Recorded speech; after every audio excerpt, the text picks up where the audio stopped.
I actually called this for myself inspired by Erich Fromm. If you can't hear me, raise a hand.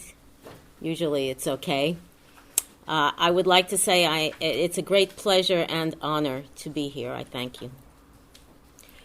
When I began preparing for this talk, I had a most unusual experience, which brought to mind questions about how Erich Fromm's influence operates.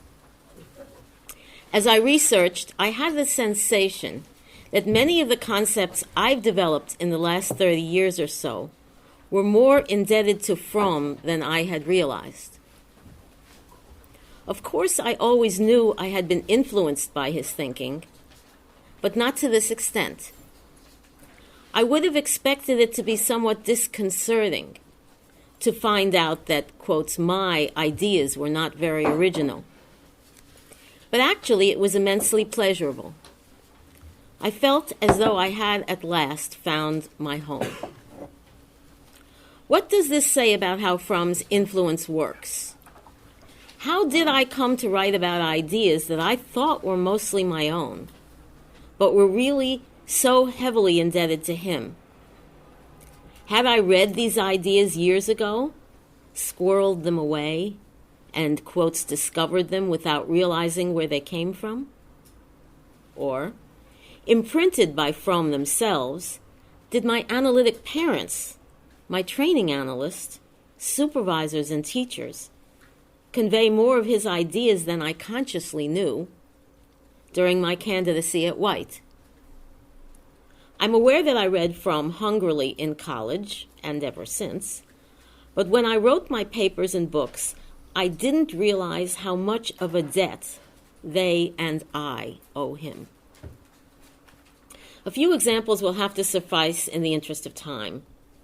Can we learn anything from this about how Fromm's influence generally works? Or is my experience just idiosyncratic? Here are a few of the ideas I now see were very similar to Fromm's. 1. The way the analyst focuses is an expression of values, intentions, and feelings. So focus as an expression of values. We focus on some things in a session, we focus away from other things. What does this say about our own priorities and values? Reading Reiner Funk's paper Direct Meeting, 2009, I was struck by his description of how much Fromm expressed in his way of establishing eye contact. In Funk's words, quote, his gaze corresponded to his way of being interested in my inner life, my soul, unquote. This reminded me of an experience of my own. As a candidate at White, I volunteered to present a case to Alberta Jalita in an all-day conference at White. So here I'm a candidate. I'm being supervised publicly for a day by Alberta Jalita, who was a very formidable woman, if you didn't know her. The day was unforgettable and formative for me. The unwavering intensity of her focus on me was palpable. I felt as though her eyes reached into my innermost being and saw into me as one can see into clear water to its very depth. Years later, writing about focus as itself an interpretation and an expression of values, affects, and intentions, I credited Jalita as the source of my view about what focus can express. But now I wonder whether the idea really came from Fromm, and how that may have happened. Did Fromm influence Jalita to communicate through her focus, and did she then pass this on to me? I also wonder whether reading and absorbing Fromm helped ready me to pick this up from Jalita. So are we influenced by the people we read and through other people who have also been influenced by that person, by Erich Fromm in this case? I know that many who trained me were profoundly affected by Fromm. Perhaps they all contributed to priming me for the impact Alberto Gelita's riveted and riveting focus had on me about 33 years ago on a day I will never forget. So, first idea, focus expresses values. Second, the importance of attempting to, quote, heighten the immediate reality and concreteness of the situation, unquote, as the patient talks about an experience. That's a quote from reading an article 2009 by David E. Schechter. As I prepared for today's conference, felt truly uncanny. He described some of Fromm's methods for connecting the patient with immediate experience in words that recalled to me some of the advice I have so frequently given my supervisees. I can't count the number of times I've told them that it doesn't have much impact to develop a fine, abstract theory about the patient with the patient. Experience is what changes people. I didn't realize how closely this connects with Fromm's teachings. 3. The centrality of the analyst's courage. Ruth M. Lesser described Fromm as expressing how much courage it takes to be an analyst. This has been a central theme in my own writing. Of course, I knew Fromm wrote a great deal about human courage, but I didn't realize how much he referred to the analyst's courage. 4. The importance of embracing the paradox that human beings express ourselves in characteristic patterns, and nothing human is alien to us all, but we're also very much individuals. How do we hold that tension between being part of the human and an individual? In much of Fromm's work, I now see the effort to recognize patterns that recur in human beings, but also acknowledge each person's unique individuality. Holding the tension between these two viewpoints has always challenged me in teaching the course on diagnosis that I teach at White. For years, I saw myself as finding my own way to deal with Sullivan's ideas about personality patterns and individuality. I didn't realize how closely my understanding of this issue follows Fromm's. 5. I was certainly aware that Fromm's emphasis on values directly influenced my own writing, especially in my book on clinical values. I knew that his attitude of cherishing truth deeply affected me. But when I've asked supervisees to voice what I call inconvenient truths and become radical truth tellers, I've not always consciously connected these ideas with Fromm, although I think I could have done so. 6. My belief that clinicians should aim for relatively non-narcissistic investments in our patients now seems to me not unlike Fromm's way of expressing, quote, central relatedness. In Fromm's words, quote, then I do not think about myself, then my ego does not stand in my way, unquote. 7. Consciously, I thought it was Edgar Levinson was one of my teachers, very popular teacher at White. I thought it was Edgar Levinson's influence that made me so careful at the outset of a treatment, not to promise more than I know the work can deliver. But now I read Fromm's words, quote, when you come to me, I will be completely open to you, and I shall respond with all the chords in myself, which are touched by the chords in yourself. That is all we can promise, and that is a promise we can keep. Unquote. Again, I ask, was Edgar influenced by Fromm? Or did Fromm, Edgar, and I have some similar experiences that led all three of us to take this position? Finally, 8. My thinking about the role of empathy in treatment has evolved a great deal over time. I think it has circled closer to Fromm's. I love what Harold Davis wrote about Fromm, quote, his directness was a means of being in touch with a person without physically touching, the essence of empathy, unquote. Fromm's passionate promotion of passion in treatment was certainly known to me and directly affected my work. His privileging of the power of human feeling has always very much appealed to me.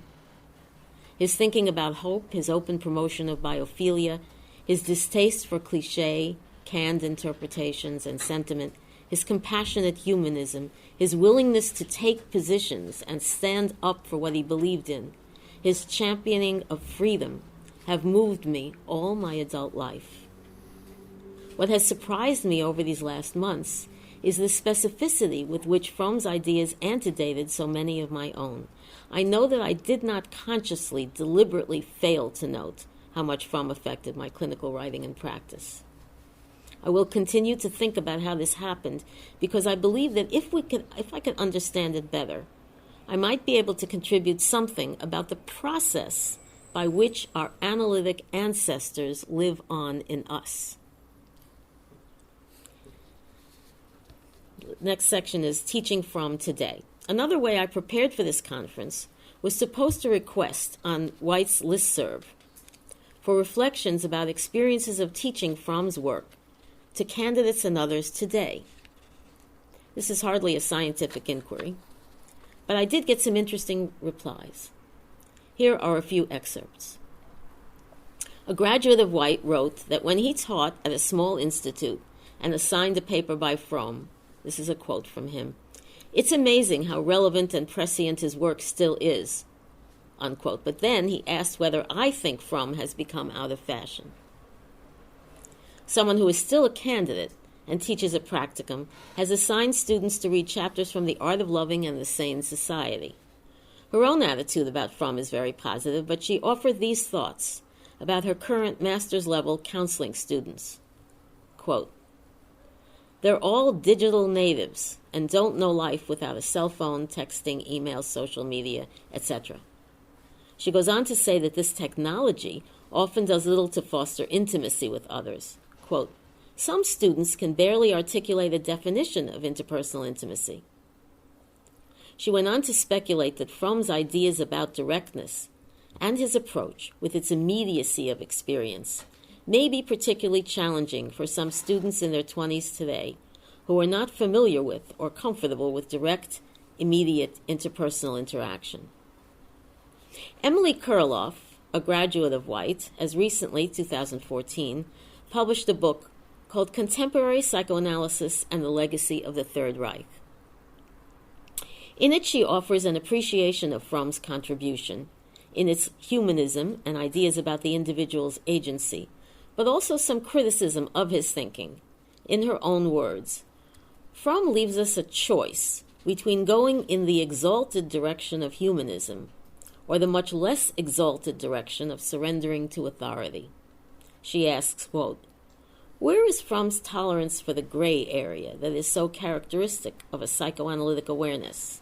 The struggle back and forth that is itself transformative, and moreover the mourning for what is always lost by virtue of one's having chosen," unquote. Kurloff speculates that Fromm's World War II experiences contributed to this polarizing tendency. Personally, I've noticed a trend in candidates toward looking for theory that tells them precisely how to react in sessions with their patients. They don't find this kind of concrete direction in Fromm. Some, as a result, reject his writing as too complicated, theoretical, and abstract. Perhaps ironically, others view him, along with the other interpersonalists, as too directive and superficial. In other words, candidates who want a script to read in sessions dismiss him as concentrating too much on underlying causes, but classically inclined analysts reject him for not working deeply enough. Mauricio Cortina, who's here, in an unpublished paper, summarizes some of Fromm's contributions and suggests some ways that current research in attachment theory, evolutionary sociobiology, and other recent research efforts could be utilized to correct some of Fromm's errors and supplement his theories. And I really think his ideas are very fruitful. If I had to name the most significant reason for a decline in Fromm's presence, at least in my New York analytic neighborhood, it would be the meteoric rise in popularity of the relational school of psychoanalysis. Relational psychoanalysis is immensely attractive, particularly to the younger attendees at conferences in New York, and increasingly in many other locations throughout the world. It is hard to capture the reasons for its powerful appeal, but I do believe that on the whole, the more an analyst identifies with the relational school, the less they are likely to accord an important place in their thinking to Fromm. I'm going to read some quotes from one of the relational people. A paper by J. Frankl titled, "Are Interpersonal and Relational Psychoanalysis the Same?" illustrates the relationalist attitude. Frankl suggests that interpersonal analysts like Fromm harbor a lingering positivism, that's his words, even when we disavow it. In other words, we think we know objective reality, in contrast to the patient, and we feel relatively free to express it without worrying about the patient's readiness to hear it, because of our confidence in the therapeutic value of authentic communication. In J. Frankl's words, quote, "The interpersonal approach creates what is often a challenging and confronting atmosphere in the treatment room, with a focus on clarity, directness, and honesty in communication," unquote.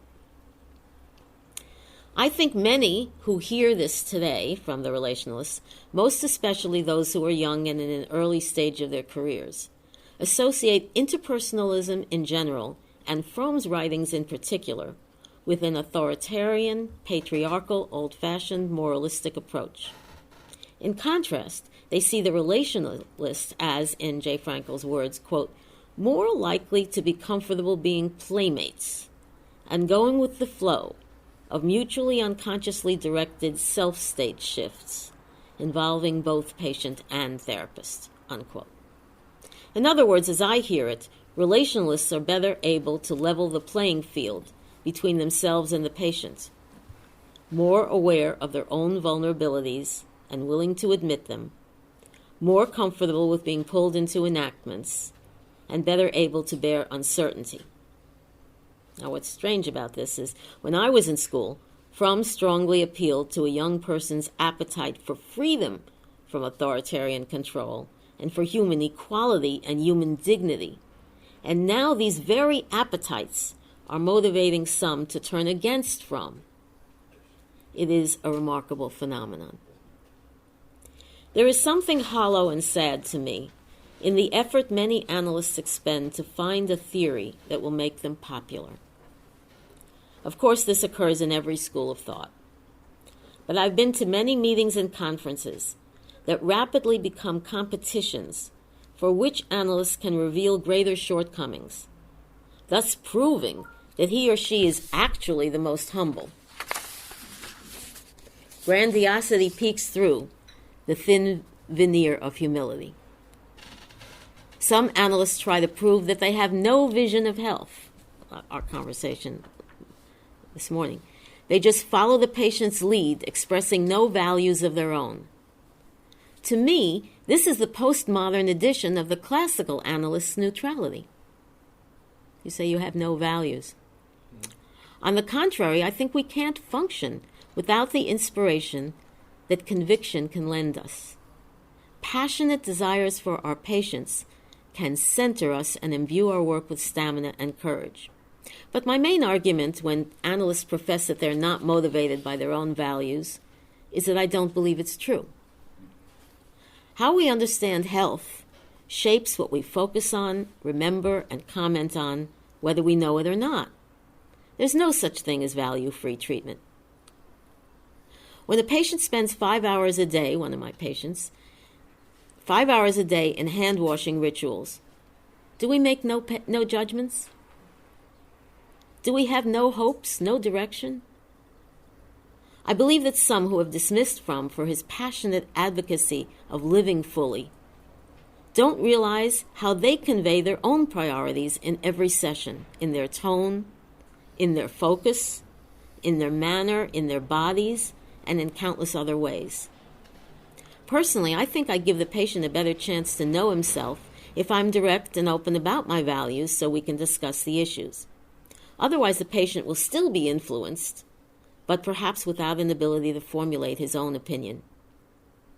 I see all analytic treatments as dialogues about I'll say that again. I see all analytic treatments as dialogues about what it means to live life as a human being.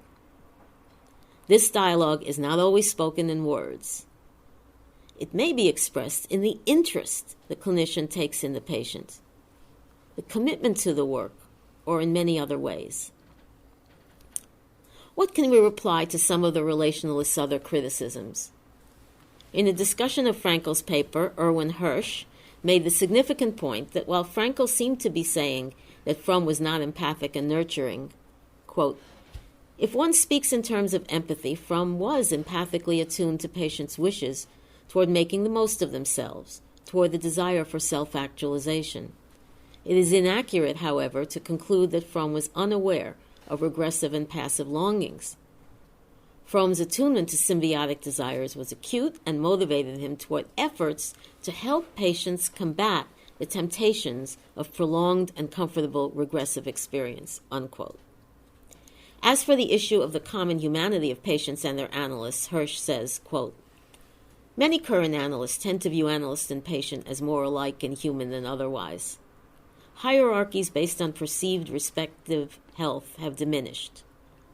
Fromm and his socialist humanistic colleagues should get partial credit for this shift in hierarchical attitude, unquote. Again, I would suggest values that Fromm championed in his time are being used as arguments against his merit now. Final section, my personal integration of Fromm and Sullivan. I feel that Fromm provided and still provides a much-needed antidote to the more removed aesthetic of the Sullivanian expert. For Fromm, we are here in our profession, and more generally on this earth, to promote life passionately. I need Fromm. Very often he lends me courage and stamina. He provides a forceful ballast against my becoming too much of a cool Sullivanian observer.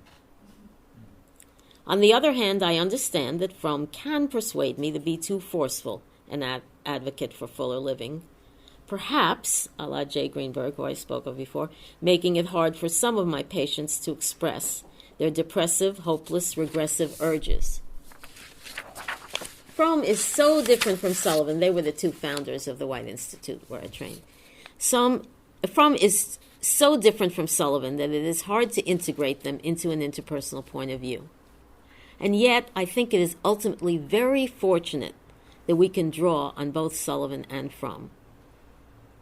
Where Sullivan warns us to beware of evoking too much anxiety in the patient, Fromm challenges us to challenge our patients. Fromm exhorts us to have the courage to leave our own comfort zones in order to help patients outgrow constraints that have limited their ability to fully live. He can be seen as an advocate of tough love. He adds a note of urgency. Clinicians should have a sense of purpose about our mission to overcome stagnation. Only honesty and directness are respectful toward the patient.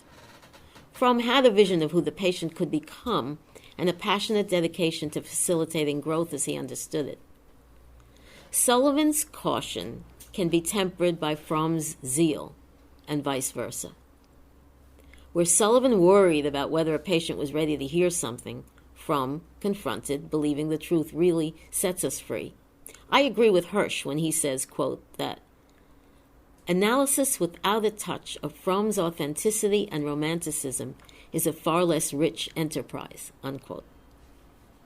I've often played with the idea that Sullivan and Fromm recapitulate the old tension between Apollo and Dionysus, or Apollonian and Dionysian cultures. The cooler, more cognitive Apollonian approach emphasizes achieving greater clarity about one's interpersonal patterns, while the hotter, more passionate Dionysian empowers movement and accelerates change. For me, at least, one without the other is incomplete.